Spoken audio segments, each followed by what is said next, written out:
ওরে বলাই, দাঁড়িয়ে দাঁড়িয়ে দেখছিস কি? বরযাত্রীদের জন্য জল খাবারের জন্য যে মিষ্টি কচুরি আনতে বলেছিলাম সেগুলোর ব্যবস্থা হয়েছে তো? আগে কথা, সেগুলো তো বিজয় দাদাবাবু আনতে গেল। ওরে তবে তুই এখানে দাঁড়িয়ে করছিস কি?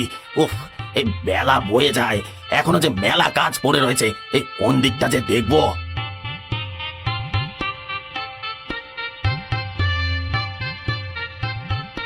কথা কথা আরে বাইরে আসুন না। আহ, বিজয়, এই তুই চলে এসেছিস। ভালো, এই তো বরযাত্রীদের জন্য মিষ্টি কচুরি সব পেয়েছিস তো? আগে হ্যাঁ কথা, সেসব এতেই রয়েছে। আসলে কথা আপনার সঙ্গে একটু কথা ছিল, একটু আড়ালে আসবেন। আহ, বিজয়, এই তোর কি কোনো কাণ্ডজ্ঞান নেই? হ্যাঁ, মেয়ের বিয়ের দিন মেয়ের বাবার কি নিঃশ্বাস ফেলারও সময় থাকে? এখন এখন আমি কিছু শুনতে পারবো না, ওসব পরে হবে। কথা দয়া করে কথাটা শুনুন না। বলছি গঙ্গাধর গঙ্গাধর ফিরে এসেছে। কি? তুই কি করে জানলি? আমি তো এই মিষ্টি কচুরি এগুলো নিয়ে গ্রামের পথে ফিরছিলাম, হঠাৎই গঙ্গাধরের বাড়ির দিকে চোখ পড়তেই দেখলাম ওর মা উঠোন ঝাঁট দিচ্ছে। কিন্তু এতদিন পরে ওরা গ্রামে ফিরে এলো কেন বিজয়?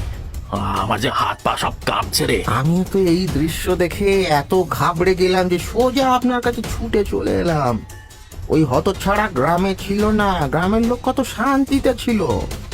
আর এতদিন পরে বেটা ফিরলো, কিন্তু তাও নলিনী দিদির বিয়ের দিন। না না, আমি ওই বজ্জাত ছোকরাকে মোটেও বিশ্বাস করি না। ও ও একটা বেয়াদব। না না, বিয়ের দিন আমি কোনো অশান্তি চাই না। তাহলে কি করা যায় বলুন তো কর্তা? শোন, তোরা গ্রামের ছেলেপুলেরা একটু সতর্ক থাকবি, বুঝলি? যখন বরযাত্রী আসবে তখন চোখ কান একটু খোলা রাখবি। ওই যদি ছোকরা কোনো গন্ডগোল পাকাতে আসে দেখিস, তখনই একেবারে পিটিয়ে মেরে ফেলবি। মেয়ের বিয়ের দিনে কি সব অলক্ষণে কথা বলছো কি মাধব? কি হয়েছে কি? গুরুমশাই, আপনি ভালোই হলো আপনি এলেন। আমার তো চিন্তায় হাত পা ঠান্ডা হয়ে যাচ্ছে। কেন, কি হয়েছে? বিষয়টা আমাকে বলো তো দেখি। আর কি বলবো গুরুমশাই, এই ঘটনার সূত্রপাত আজ থেকে 4-5 বছর আগে। আমাদের গ্রামেই গঙ্গাধর বলে একটা ছোকরা থাকতো। তা সে ছোকরা যেমন বদ মেজাজি তেমনি বকাটে।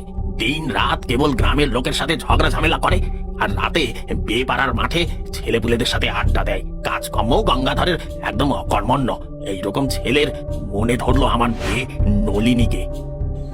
আরে সেদিন কি হয়েছে জানিস? মিত্তিরদের বাড়িতে সে কি কাণ্ড! কেন, কি হয়েছে রে? নলিনী, আয় নলিনী, আয় নলিনী, নলিনী। গঙ্গাধর, আমাকে ডাকছো?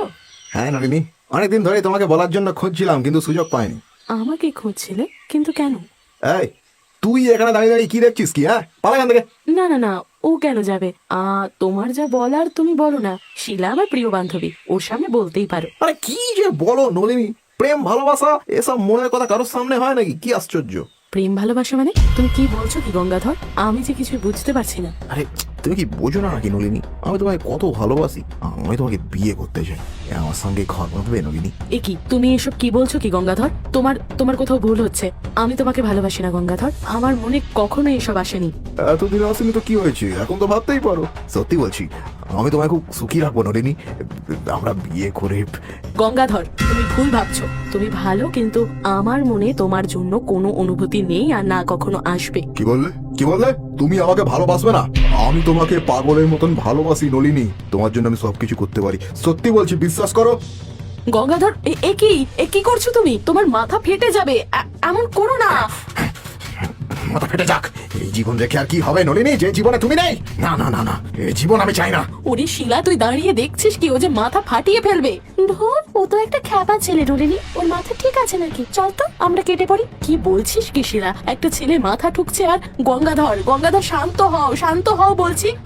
আমরা এসব নিয়ে পরে কথা বলবো। তুমি এখন বাড়ি যাও, আমার কথাটা শোনো। না না না, কিছুতেই না। তুমি আমার ভালোবাসা স্বীকার না করলে আমি এখানে নিজে জীবন দিয়ে দেবো, বলে রাখলাম। গঙ্গাধর, তুমি যদি সত্যি আমাকে ভালোবেসে থাকো তাহলে তাহলে এখন বাড়ি ফিরে যাও, এক্ষুনি বাড়ি ফিরে যাও। হতচ্ছাড়া, কি শখ! কোথাকার অপদার্থ রকচটা ছেলে, সে নাকি তোকে বিয়ে করবে। না না, বিষয়টা বাবাকে জানাতে হবে, নইলে পরে বিপদ হতে পারে। সেদিন আমার মেয়ের কথা শুনে গঙ্গাধর বাড়ি ফিরে গিয়েছিল। মেয়ে আমাকে বাড়ি এসে কিছু জানাবে তার আগেই দেখি সেদিন বিকেলে ঘরের দরজায় গঙ্গাধরের মা ধারা দেবী এসে হাজির। তাই একটু অবাক হলেও তাকে যথাসম্ভব খাতির করে বসতে দিলাম।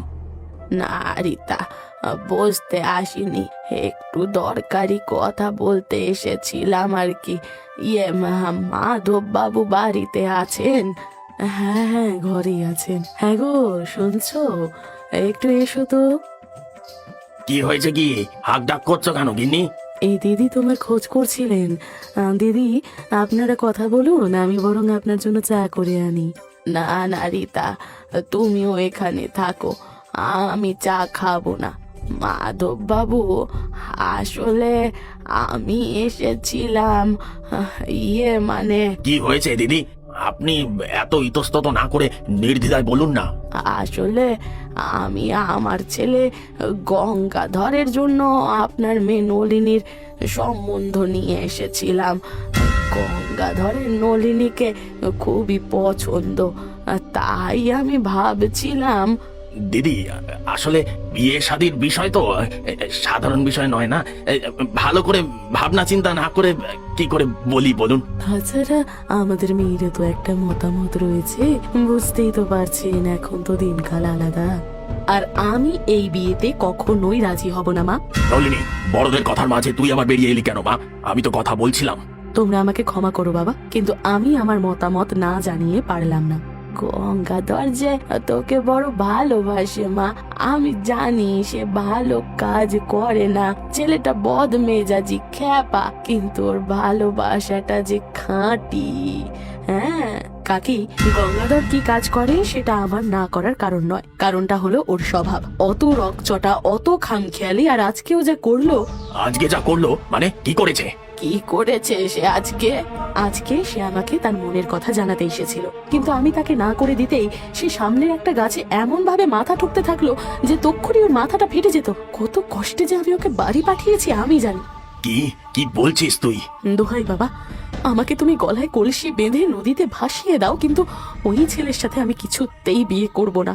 না না না, ওকে দেখে আমার যেন ভয় করে। না না, কখনোই না। এমনিতেই আমরা এই সম্বন্ধে রাজি হতাম না, আর এখন এই সব শোনার পর তো দিদি আমাদের ক্ষমা করবেন, কিন্তু ওই ছেলের সাথে আমার মেয়ের বিয়ে দিতে পারবো না। হ্যাঁ দিদি, সবই তো শুনলেন। যেখানে আমাদের মেয়েই এত বিরোধী, সেখানে তো আর কোনো প্রশ্নই ওঠে না। বেশ, আমি আসি মাধব বাবু।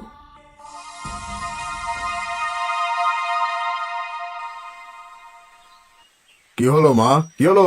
নলিনীর বাবা রাজি হয়ে গেছেন তো? বিয়ের দিন কি আজকেই ঠিক করে এলে নাকি পরে? চুপ করে আছো কেন? বলো মা, বলো।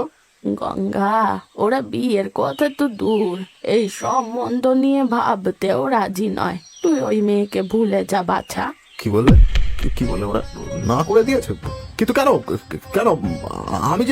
আমি যে নলিনীকে ভালোবাসি, ওকে ভালো রাখবো আমি, তুমি ওদের বললে না? গঙ্গা, তুই শান্ত হ, ঠান্ডা মাথায় ভাব দিকিনি। আমি কি মুখে ওদের বলবো বল? নলিনী নিজের মুখে না করে দিল, ও তোকে ভালোবাসে না বাছা, তুই কেন বুঝছিস না? কি ভালোবাসে না? ভালোবাসে না? ভালোবাসে না মানে? আজকে যে ও কত ভালো ভালো কথা বলে বুঝিয়ে আমাকে বাড়ি পাঠালো, কত মিষ্টি মিষ্টি কথা বললো, সব মিথ্যে, সব ভুল। গঙ্গা, সে তো ভালো ঘরের মেয়ে, তাই তোর সাথে খারাপ ব্যবহার করেনি, কিন্তু তার মানে ভালোবাসা নয়। তুই এসব ছেড়ে একটা ভালো কাজের খোঁজ কর বাবা, তারপর আমি নিজে তোর জন্য ভালো মেয়ে খুঁজে দেব। না না না না না, কিছু নাই না, কিছু নাই না। নলিনীকে আমি ভালোবাসি, আর ওকে আমাকে ভালোবাসতে হবে। যদি সোজা আঙুলে ঘি না ওঠে তবে আমি অন্য পথ বেছে নেব, কিন্তু নলিনী আমার হবে মা, হতেই হবে। সেদিনের পর থেকে গ্রামের আর কেউ গঙ্গাধর আর ওর মাকে দেখতে পায়নি। সকলে ভেবেছিল নলিনী প্রত্যাখ্যান করেছে বলে ওরা গ্রাম ছেড়ে চলে গেছে, কিন্তু আজকে এতদিন পরে ওরা ফিরে এসেছে, তাও তাও একেবারে নলিনীর বিয়ের দিন। গুরুমশাই, আমার যে বড় দুশ্চিন্তা হচ্ছে। সবই তো শুনলাম মাধব, আমার মনে হয় তুমি বৃথাই দুশ্চিন্তা করছো। মাঝে 4টে বছর কেটে গেছে, এতদিনে গঙ্গাধর নিশ্চয়ই নলিনীকে ভুলে গেছে, তাই এই নিয়ে এত উদ্বিগ্ন হওয়ার দরকার নেই। বলছেন গুরুমশাই, আপনি তাহলে বলছেন চিন্তার কোনো কারণ নেই? দুশ্চিন্তার কোনো কারণ নেই বাবা, আমি বলছি। মা, তুই আবার বেরিয়ে এলি কেন? আমি সবটাই শুনেছি বাবা। হ্যাঁ, গঙ্গাধর রকচটা বদমেজাজি ছেলে ছিল বটে, কিন্তু তার ভালোবাসা ছিল খাঁটি। সে কোনোদিন আমার ক্ষতি করতে পারবে না, সে ব্যাপারে আমি নিশ্চিত। নাও, এবারে তোমার মেয়েও আশ্বস্ত করে দিল তো। আর চিন্তা করো না, কিচ্ছু হবে না। তবে হ্যাঁ, একটু সতর্ক দৃষ্টি রেখো এই যা। দেখতে দেখতে দিন